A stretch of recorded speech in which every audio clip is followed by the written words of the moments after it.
The world of sports is moving strongly towards stadium naming rights as a key element in the financing of new build facilities, writes Rob Hartnett. The question of naming rights on sporting stadia has been very much to the fore recently. Cork GAA went through the mill before confirming that SuperValu would be adding to rather than replacing the Páirc Uí Chaoimh name. Then Dexcom was unveiled as the naming rights partner on the new stadium for Connaught Rugby in Galway, and Virgin Media signed up to secure rights to Musgrave Park in Cork. The Dexcom Stadium deal is interesting, as the company is reported to have turned away from a similar deal with Galway GAA when the county board insisted on retaining the reference to 1916 Martha Podrick Pearse at Pearse Stadium.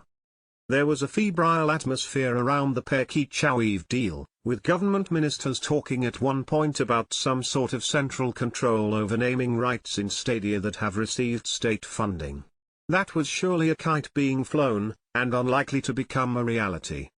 The world of sports is moving strongly towards stadium naming rights as a key element in the financing of new build facilities. With Connaught Rugby, that gave Dexcom, an American medtech firm building a large factory in Athenry, the opportunity to come in with a single name for the rugby facility, which works better for its marketing department. The Aviva Stadium was named at the time of the rebuild, as were the Emirates, the Etihad, the Allianz Arena, and Allegiant Stadium, where this year's Super Bowl was staged. They are fit-for-purpose venues with more comfort, better and safer access, and so much more. Ask the fans if they would like to go back to older grounds and there would be a fairly solid no.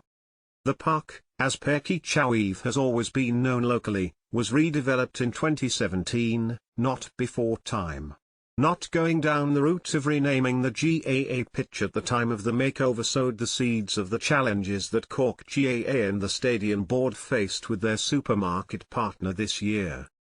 Bringing on board naming rights sponsors is likely to be part of the planning for redevelopments at Dalymount Stadium in Dublin and potentially for the RDS as well.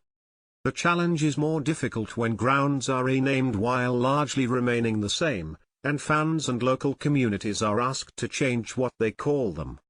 There are now 17 GAA county grounds that have a commercial naming rights partner. These partnerships were largely put in place without any huge material change to the stadia, and there is also the fact that the GAA is perhaps more wedded than many to the historic significance of names.